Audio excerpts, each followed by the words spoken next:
네, 월요일입니다. 오늘도 주의 은혜가 가득한 우리 사랑하는 우리 교회 모든 성도들 되시기를 축복합니다. 잠시 기도하시고 오늘의 말씀 나누겠습니다.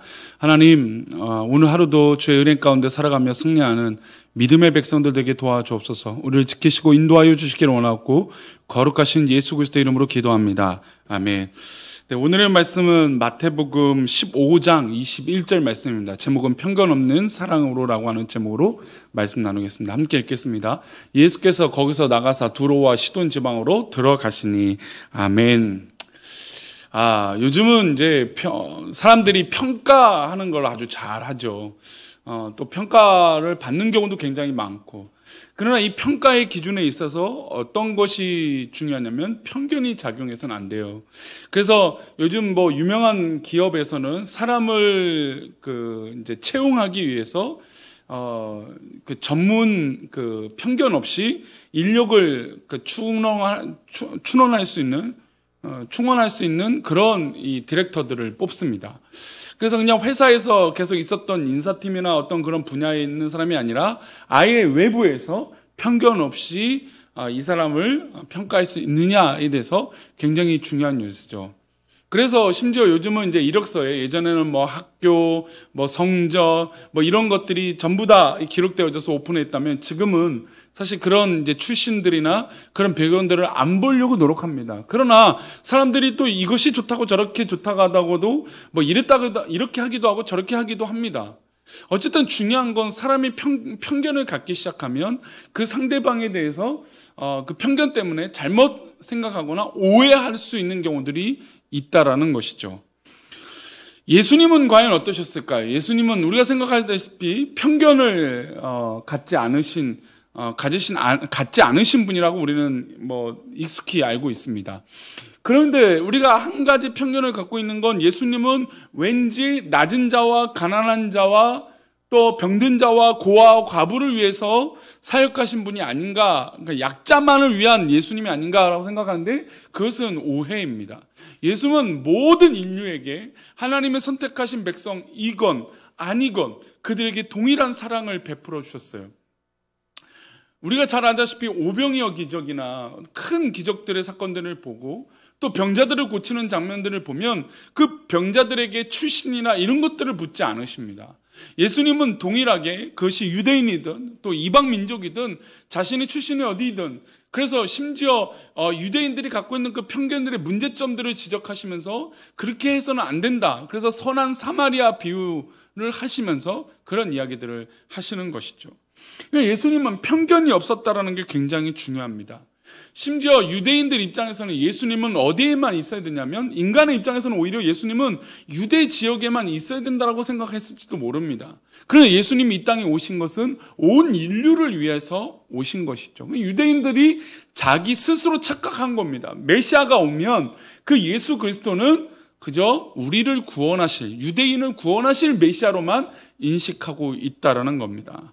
그래서 오늘 본문은 예수님이 사역을 하시는데 이것저것의 모습을 보여주면서 도전을 받는 모습들이 있어요. 우리 먼저 21절 말씀 읽어보겠습니다. 예수께서 거기서 나가서 두로와 시돈 지방으로 들어가시니, 예수님이 지금 거기 있다가 나가셔서 두로와 시돈의 지방, 즉 지중해의 인근 지역으로 가셨습니다.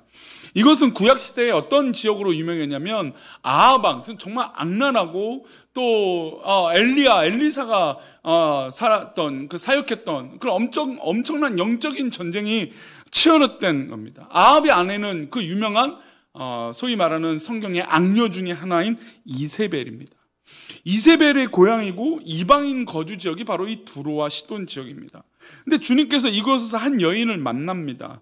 가나안 여인이죠. 가나안 여인은 어떤 모습이냐면 자기 딸이 귀신 들린 것 때문에 주님께 나와서 주님, 저의 딸을 고쳐주세요라고 구하게 됩니다. 우리 22절 말씀 보겠습니다. 가나안 여자 하나가 그 지경에서 나와서 소리질러 이르되 주 다윗의 자손이야, 나를 불쌍히 여기소서, 내 딸이 흉악하게 귀신 들렸나이다 하되, 예수님의 소문을 듣고 이야기를 들은 이 가나안 여인이 예수님께 나아갔습니다. 일반적으로 이런 상황이면 주님은 어떤 자세로 나가셨습니까? 그 집에 친히 가셔서 그 상황들을 해결해 주시고 또 병든 것을 고쳐주셨던 분이 바로 예수님이십니다. 근데 이렇게 행하셨던 주님의 평소의 모습과 다르게 오늘 본문의 예수님은 조금 다른 모습이 보여집니다. 24절이에요. 예수께서 대답하여 이르시다. 나는 이스라엘의 집에 잃어버린 양 외에는 다른 데로 보내심을 받지 아니하였노라 하시니, 예수님께서 나는 이스라엘 집에 잃어버린 양 외에는, 즉 유대인들이죠, 그 유대인들에게 잃어버린 양 외에는 다른 데를 보내지 아니했다라고 얘기하십니다. 사실 이 의도가 평상시에 예수님이 모든 인류를 사랑하신 모습과 좀 달라요. 그리고 유대인 입장에서는 그래, 예수님은 바로 우리를 위해서 오신 분, 우리만을 위해서 오신 분이지, 이렇게 할 수도 있을 것입니다. 주님께서는 사실은 이 모든 과정을 아셨기 때문에 완곡한 거절로 이런 표현을 하셨습니다. 물론 결과를 내다보고 계셨기 때문에 이런 도전을 이 여인에게 주신 것이겠죠. 근데 이 여인이 이렇게 표현합니다. 더 간절하게 매달립니다. 그런데 이 간절하게 매달리는 여인에게 주님은 25절에 또 이렇게 말합니다. 대답하여 이르시되 자녀의 떡을 취하여 개들에게 던짐이 마땅하지 아니하다. 그러니까 여인이 또 간곡하게 부탁을 하니까 더 강한 표현으로 우리가 주인이 먹고 있는 음식을 이 개들에 던짐이 마땅하지 않다. 말도 안 된다. 이런 일이 있을 수 없다. 그러니까 여인의 입장에서 볼 때는 이 두 번의 거절은 굉장히 충격을 받을 수 있고, 우리가 소문을 들었던 예수님이 정말 그 예수님이 맞는가라고 하는 의심이 들 수도 있었을 것입니다. 근데 주님은 평소와 다른 이유는 바로 다른 계획이 있었던 것이죠. 주님이 나를 다루시는 방법이 평소와 다를 때가 있다라는 겁니다. 평소에는 우리가 생각하는 꽃길만 걷다가 어느 때는 주님께서 우리의 길을 시험하시고 또 우리에게 테스트를 하실 때가 있다라는 것이죠. 주님은 지금 가나안 여인에게 바로 이 시험을, 이 테스트를 지금 하고 계신 것입니다. 강한 부정과 또 부정을 통했다라는 것은 어떻게 보면 이 여인의 모든 신앙의 모습을, 또 주님을 믿고 있는 이 모습을 도전하시기 위한 모습이었다는 것이죠. 그래서 이 여인은 포기했습니까? 이것이 중요하죠. 포기하지 않았습니다. 사랑하는 우리 교회 성도님들, 오늘 하루 살 때 어떤 일이 있든지 성도님들 포기하지 않기를 축복합니다. 포기하지 마십시오. 포기하지 말고 주님께 끝까지 버티고 견디고 나가서 매달리는 귀한 믿음의 모습이 있기를 축원합니다.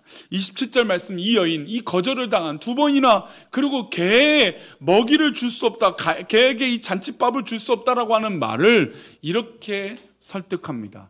여자가 이르되 주여 올소이다마는 개들도 제 주인의 상에서 떨어지는 부스러기를 먹나이다 하니, 놀라운 말씀이죠. 우리가 이 과정과 결과를 알고 있기 때문에 이 여인의 이 신앙의 고백은 너무나 놀랍습니다. 나는 개입니다, 개.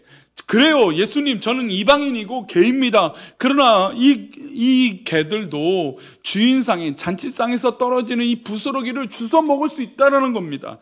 즉 자신은 개만도 못한 그런 존재이지만 주님께서 긍휼을 베푸시면 그 상에서 떨어진 음식으로 말미암아 우리가 살아날 수 있다는 것이죠.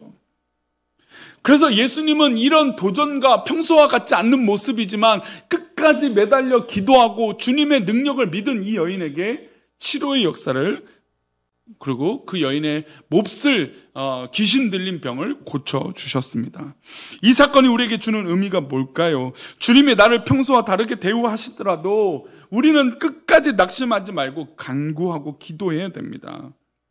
여인의 이 믿음의 모습을 보여준 거예요. 우리 사랑하는 우리 교회 모든 성도님도 주님 앞에 우리의 믿음을 보여줍시다.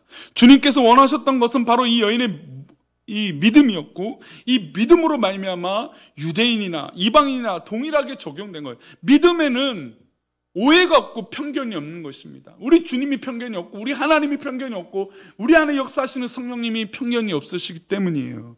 우리가 그래서 믿음으로 하나님 앞에 나아가는 거예요. 우리 성도님들 다른 곳으로 우리가 나아가지 않습니다. 우리는 오직 주님의 앞에 믿음으로 나아가야 될 줄 믿습니다. 유대인이라도 혈통으로 구원받지 못합니다. 믿음이 없기 때문에 구원받지 못하는 것이고 믿음을 가졌기 때문에 구원받는 것입니다. 주님은 가나안 여인이 가진 믿음을 달아보신 것이죠. 그리고 주님은 이후에 또 다른 지역으로 가셨습니다. 그곳에는 또 수많은 사람들이 몰려 있었어요. 이방인들도 누구의 말씀을 듣고 싶었을까요? 주님의 말씀을 듣기 싶어 했습니다. 그래서 많이 몰려들었죠.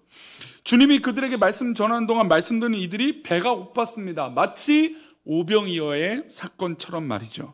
32절 말씀입니다. 예수께서 제자들을 불러 이르시되 내가 무리를 불쌍히 여겨노라. 그들이 나와 함께 있은지 이미 사흘임에 먹을 것이 없도다. 길에서 기진할까 하여 굶겨 보내지 못하여. 예수님의 이 국률의 사랑의 마음을 느낄 수 있죠.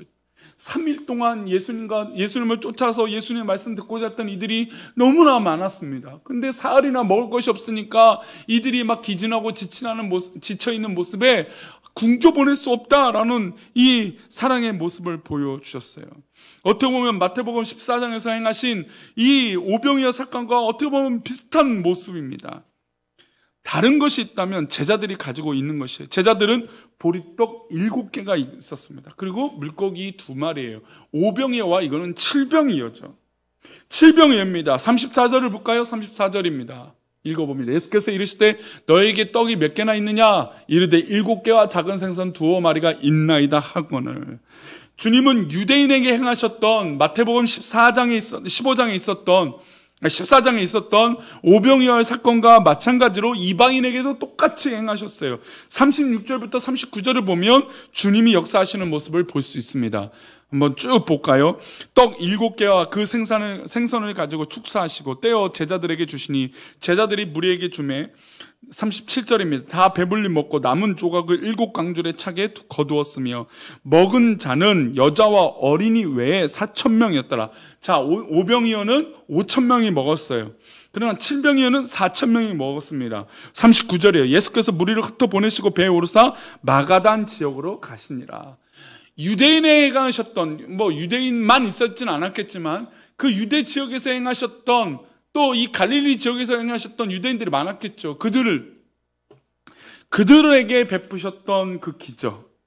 그리고 지금 예수님은 이 이방 민족들이 가득한 이들에게도 동일하게 이 식사의 기적을 베풀어 주셨습니다. 그러니까 사실 예수님께 우리가 복을 받는다라고 얘기하죠. 이 복이라고 하는 관점이 저는 크게 2가지라고 생각합니다. 첫 번째는 영적인 복이죠.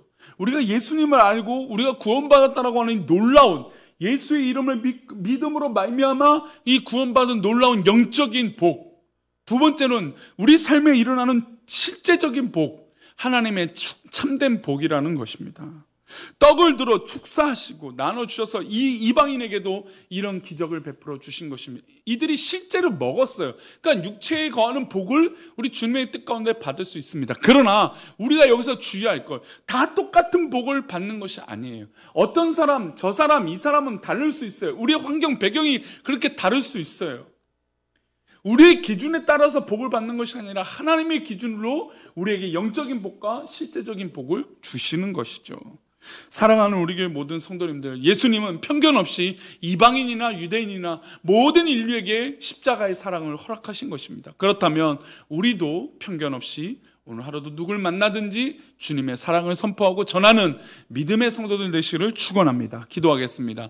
하나님 아버지, 우리가 오늘 하루 살아갈 때 어떤 상황이 있든지 편견을 갖거나 오해를 갖거나 인간의 판단으로 하나님의 마음을 멀리하지 않게 해주시고 오직 하나님의 사랑과 마음을 가지고 나아가는 우리들이 되게 도와주옵소서. 우리가 주의 영광을 가득한 믿음의 모습 되게 도와주옵소서. 지켜주실 것을 믿사옵고 거룩하신 예수 그리스도 이름으로 기도합니다. 아멘.